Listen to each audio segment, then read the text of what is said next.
अस्सलाम वालेकुम, मैं हूं मरियम नवाज और आज कुछ बात करते हैं दो अहम बयानात के। एक बयान है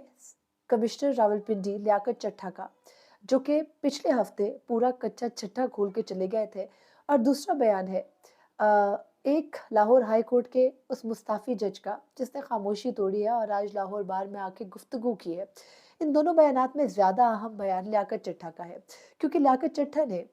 हफ्ते के दिन यानी 17 फरवरी को एक बयान दिया, एक तहलका खेज प्रेस कॉन्फ्रेंस की, जिसमें उन्होंने ये कहा कि जो 8 फरवरी 2024 को इंतखाबात हुए उसमें धांधली की गई और वो धांधली करके अवामी मैंडेट को चोरी करके ज़बरदस्ती कुछ उम्मीदवारों को जिताया गया। उसमें उन्होंने अपने आप को भी जिम्मेदार ठहराया और ये कहा कि उनका अब ज़मीर जो है वो उनको सोने नहीं देता और वो खुदकुशी करने वाले थे, लेकिन उन्होंने सोचा कि वो आवाम के सामने हकाइक ले आए। और फिर हफ्ते को यानी 17 फरवरी को दिन तकरीबन 1-2 बजे के करीब लियाकत चट्टा ने ये प्रेस कॉन्फ्रेंस की और इसके अंदर उन्होंने इंतखाबी धांधली पर ना सिर्फ खुद को बल्कि chief election commissioner Sikandar Sultan Raja और chief justice of Pakistan justice Qazi Faez Isa को भी जिम्मेदार ठहराया और ये कहा कि हम तीनों साहिबान को फांसी दे देनी चाहिए, क्योंकि हमने अवाम के साथ धोखा और अवाम के साथ चोरी की है। तो खैर, इस मामले के ऊपर काफ़ी सारी डेवलपमेंट्स हुई। चीफ जस्टिस काजी फैज ईसा ने हफ्ते को ही सुप्रीम कोर्ट में बाहर एक साइट विजिट के दौरान ये जो इल्ज़ामात थे इनकी तरदीद की और ये कहा कि अगर कोई इल्ज़ामात पर सबूत है तो वो सामने लाए जाए। उसके बाद इलेक्शन कमीशन ने हफ्ते को ही रात तकरीबन 11:30 के करीब एक इंक्वायरी के लिए मामला एक कमेटी बना दी थी, एक जैसे जीआईटी होती है, और उसके अंदर ये जो आरओज और डीआरओज के बयानात हैं, ये मामला और इसकी तहकीकात शुरू हो गई। तो आज अहम डेवलपमेंट ये हुई कि लियाकत चट्टा ने उस इलेक्शन कमीशन के सामने अपना बयान रिकॉर्ड करवाया है और उनका एक रिटन बयान जारी हुआ है।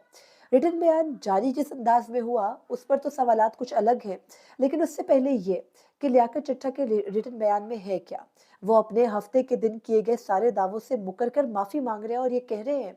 कि उनकी पीटीआई के किसी रहनुमा के साथ कुर्बत थी और हाल ही में यानी इंतखाबात के फौरी बाद 11 फरवरी को वो लाहौर गए और चुपके से पीटीआई के एक नामी गरामी लीडर, जो कि माजी में किसी ओहदे पर भी थे और 9 और 10 मई के वाकयात के बाद मफरूर थे, इश्तिहारी करार दिए गए थे, तो उनके साथ उनकी खुफिया मुलाकात हुई। और पीटीआई के उस लीडर के साथ खुफिया मुलाकात में लियाकत चट्टा ये कहते हैं कि तय ये पाया कि वो प्रेस कॉन्फ्रेंस करेंगे और प्रेस कॉन्फ्रेंस के अंदर वो पोल खोल देंगे कि इंतखाबात में धांधली हुई और फिर उससे पीटीआई को फ़ायदा ये पहुंचेगा कि पीटीआई मुल्क गेर एहतजाज करेगी और जो इंतखाबात हैं उनमें अपने मकसद के, अपनी मर्जी के जो नताइज हैं वो हासिल कर लेगी। लियाकत चट्टा का 3 सफ़हाती ये बयान है, 15 पैराग्राफ पर मुश्तमिल है और इसके अंदर वो ये कहते हैं कि उनको इसी पीटीआई के लीडर ने ये तरगीब दी थी कि चीफ इलेक्शन कमिश्नर का नाम लेकर इल्ज़ामात लगाओ ताकि इलेक्शन का पूरा प्रोसेस दागदार हो जाए। और उसके अलावा चीफ जस्टिस काजी फैज ईसा का भी नाम लो, क्योंकि चीफ जस्टिस काजी फैज ईसा के खिलाफ वो कहते हैं कि पीटीआई वाले कहते हैं हम पहले ही उनके किरदार को इतना मिलाइन कर चुके हैं कि आप मजीद उनके बारे में बात कहेंगे तो लोगों में शकूक शुबहात तो हैं, तो वो आपकी बात पे यकीन कर लेंगे। लियाकत चट्टा अपने पूरे बयान के बाद ये कहते हैं कि उन पर प्रेशर था, उन्होंने ये प्लानिंग की, लेकिन वो अपने बयान पर शर्मिंदा हैं, माफ़ी मांगना चाहते हैं और इसके अलावा वो इस बात पर भी माफ़ी मांगना चाहते हैं कि उन्होंने पाकिस्तान की पूरी ब्यूरोक्रेसी को अपने बयान से शर्मिंदा किया। लियाकत चट्टा का ये जो बयान आया है, इस बयान के अंदर आखिर में उन्होंने खुद को कानून के हवाले भी किया है, उसी कानून के हवाले जिस कानून के हवाले उन्होंने खुद को हफ्ते को भी कर दिया था। जब हफ्ते को उन्होंने प्रेस कॉन्फ्रेंस की तो उस प्रेस कॉन्फ्रेंस के बाद भी उन्होंने कहा था कि वो खुद को कानून के हवाले करते, भले उनको फांसी टांग दिया जाए, क्योंकि उनका ज़मीर अब उनको सोने नहीं देता, जो कुछ हो रहा है वो उसको बर्दाश्त नहीं कर सकते। उसके बाद एक डिबेट ये शुरू हो गई थी कि कमिश्नर का इंतखाबात में क्या किरदार है, यानी जो इंतखाबात में तमाम तर अमला था वो डिप्टी कमिश्नर के लेवल से शुरू हो रहा था। तो एक कमिश्नर के ऑफिस में कुछ भी नहीं हो रहा तो कमिश्नर का किरदार क्या है। लेकिन बहुत सारे लोग ये भी डिफेंड कर रहे थे कि कमिश्नर्स के का जो किरदार होता है इंतखाबात के अंदर, क्योंकि वो पूरे इलाके को सुपरवाइज कर रहा होता है, तो जो पिंडी के सारे हल्के थे रावलपिंडी के हद तक, वहाँ ये कहा जा रहा था कि नताइज मशकूक हो गए, क्योंकि कमिश्नर ने ये कह दिया है कि फॉर्म 45 के तहत कुछ और फॉर्म 47 के तहत नताइज कुछ और थे। खैर, फिर कमिश्नर के बारे में ये भी खबर हफ्ते के ही दिन आई थी कि उनको डीपीओ रावलपिंडी ने गिरफ्तार कर लिया है, लेकिन आरपीओ शायद, اور जिस अफ़सर के बारे में ये स्टेटमेंट चली कि उन्होंने गिरफ्तार कर लिया एक कमिश्नर को, जो कि झूठी स्टेटमेंट थी, उन्हीं अफ़सर ने, पुलिस अफ़सर ने छुट्टी ले ली और वो मुल्क से बाहर रुखसत पर चले गए। इस तमाम तर मामले के दरमियान जो कुछ हुआ, अगर उसको डिस्कस करेंगे तो फिर एक जेआईटी बना दी गई है और वो जेआईटी हमारे पीछे आ जाएगी। लेकिन इसके बीच में एक अहम बात डिस्कस करना ये ज़रूरी है कि कमिश्नर रावलपिंडी का जो हफ्ते के दिन का बयान है, वो वीडियो पर मौजूद है, तमाम मीडिया के सामने मौजूद है। उसमें उनकी जो स्टेटमेंट्स हैं, उसके बदले में अगर वो अपने बयान से मुकरे भी थे और उनको कोई माफ़ी भी मांगनी थी, तो फिर उन्होंने वीडियो पर बयान क्यों नहीं दिया? वो कब इलेक्शन कमीशन आए, उन्होंने इलेक्शन कमीशन में अपना बयान कब जमा करवाया, कब रिटन बयान दिया, कैसे दिया, इससे मुतालिक कुछ मालूम नहीं है। लेकिन अचानक से इलेक्शन कमीशन बीट रिपोर्टर्स के अलावा दूसरे कुछ बीट रिपोर्टर्स को ये खबर दी गई कि वो इलेक्शन जो कमिश्नर रावलपिंडी हैं लियाकत चड्ढा, उन्होंने माफ़ी मांग ली है और उन्होंने अपना बयान तब्दील कर लिया है। और इससे पहले वो ये भी कह रहे हैं कि ये पीटीआई के साथ मिलीभगत और साजिश के तहत दिया गया बयान था। इस तमाम तर बयान की रोशनी में पीटीआई को फ़ायदा क्या हुआ? क्या किसी अदालत से पीटीआई को रिलीफ मिला? मामला कहीं ना कहीं नफ़ी में लगता है। उसकी रीज़न है, रीज़न ये है कि आम इंतखाबात 2024 जब हुए तो सब मोबाइल फ़ोन, इंटरनेट वगैरह सॉरी सेलुलर नेटवर्क्स तो थे, लेकिन सेलुलर नेटवर्क्स नहीं थे, सॉरी, सिर्फ इंटरनेट जो ब्रॉडबैंड से था वो मौजूद था। लेकिन इस तमाम दिन के अंदर ये एक तासुर जाता रहा कि पता नहीं शाम क्या होगा, लेकिन जब नताइज आना शुरू हुए तो आज़ाद उम्मीदवारों की भी एक बड़ी कंसिडरेबल तादाद जीत रही थी। और उस तादाद को नज़रअंदाज इसलिए नहीं किया जा सकता कि अगर उस तादाद के मुताबिक किसी पार्टी को रिजर्व सीट्स मिलती तो वो पार्टी यानी पीटीआई अक्सरियत भी ले सकती थी पार्लियामेंट के अंदर। तो आम इंतखाबात 2024 इसलिए मशकूक हो गए कि ना सिर्फ वो जमातें जो कि जीत चुकी थी वो हुकूमत बनाने से दूर हो रही थी, बल्कि जो जमात जिसके बारे में ये दावा था कि वो बड़ी तादाद में हार जाएगी, सीटें नहीं ले पाएगी, 30-35 सीटों का कहा जा रहा था पीटीआई का, उसने अगर तो वो इंतखाबी नताइज मान लिए जाएं जो इलेक्शन कमीशन ने ऑफिशियली जारी किए, तो 93 सीटें भी एक बड़ी अमाउंट है, बड़ी सीटें हैं। और एक स्ट्रॉन्ग अपोजिशन बनाने की पोजीशन में ज़रूर है पीटीआई, अगर बाकी जमातें आपस में इत्तेहाद करके एक मलहूबा हुकूमत बना लेती हैं।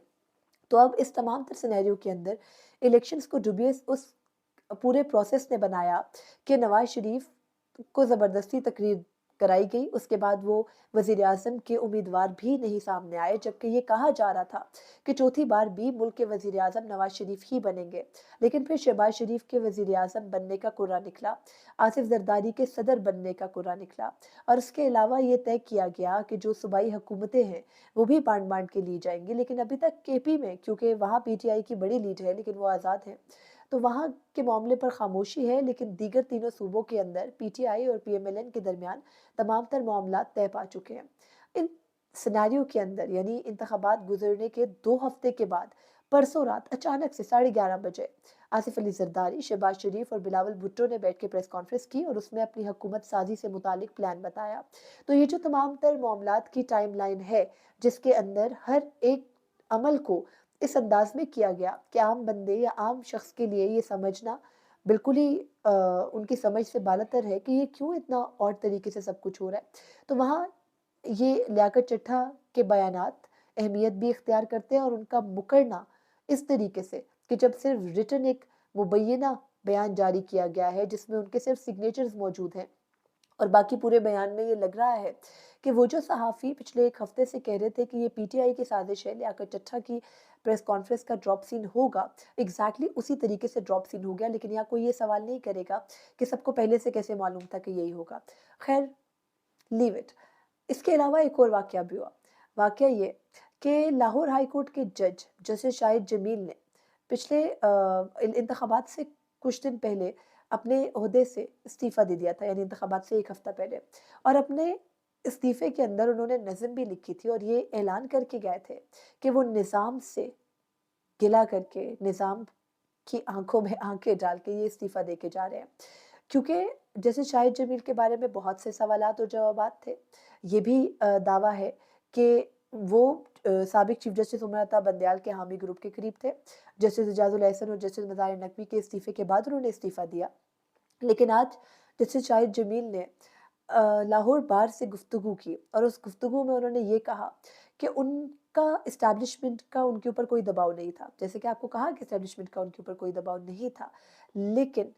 ये पहले भी इस टॉपिक पे एक बार हम बात कर चुके हैं, इसलिए उसका हवाला दे रही हूँ कि तब भी ये कहा था कि उनको दबाव नहीं था, लेकिन वो डिसहार्टेड थे, और आज उसी का इज़हार उन्होंने किया। और उन्होंने कहा कि उन्होंने अचानक इस्तीफ़ा नहीं दिया, अपने दोस्तों से मशवरा कर रहे थे और काफ़ी अरसे से ये कह रहे थे कि वो इस्तीफ़ा देना चाहते हैं, क्योंकि उनका जो इस्तीफ़ा है वो इसलिए ज़रूरी हो गया है कि जज अब आज़ाद माइंड के साथ बैठ के फैसले नहीं कर सकते। जजेस के ऊपर भी ये प्रेशर होता है कि कहीं कोई सियासी जमात, इस्टेब्लिशमेंट या कोई और नाराज़ ना हो जाए। तो वो कहते हैं कि ऐसे वक्त के ऊपर उनको लगा कि अगर वो अपना काम जारी रखेंगे तो वो सिर्फ अवाम के पैसे के का ज़िया करेंगे, इसलिए उन्होंने इस्तीफ़ा दे दिया। उन्होंने कहा कि मेरा मेरा इस्तीफ़ा निज़ाम के ख़िलाफ़ है, मेरा इस्तीफ़ा किसी के कहने पर नहीं आया। और ये बात हम पहले भी कर चुके हैं कि ये जो इस्तीफ़े आ रहे हैं इस तरह से, ये हमारे निज़ाम के मुँह पे वाक़ई ही तमाचा है। जहाँ जजेस को या जहाँ लोगों को ये लगता है कि ये सिस्टम नहीं चल सकता और इसमें हमें नहीं रहना चाहिए, वहाँ निज़ाम को चलाने वाली रियासत को ये सोचना चाहिए कि हमारे शहरी, हमारे अपने बच्चे हमसे नाराज़ क्यों हो रहे हैं, और इतनी सख्त तफरीक, चाहे वो मजहबी हो, चाहे वो समाजी हो, चाहे वो हमारे रवैयों के दरमियान की आपसी तफरीक है, चाहे वो किसी भी शोबे में तफरीक है, वो इतनी ज़्यादा क्यों हो गई है कि रियासत माँ उस तफरीक को और अपने बच्चों को बिखरने से रोक ही नहीं पा रही। मुझे लगता है कि ये वक्त है सोचने का, हुकूमत जो भी बनाए, इस नफ़रत और इस ये तमाम तर जो मामलात चल रहे हैं मुनाफ़रत के, इस रविश को ख़त्म करने की तरफ ज़ोर पहला कदम होना चाहिए हर आने वाली हुकूमत और लीडर का। मुझे इजाज़त दीजिए। अल्लाह हाफ़िज़।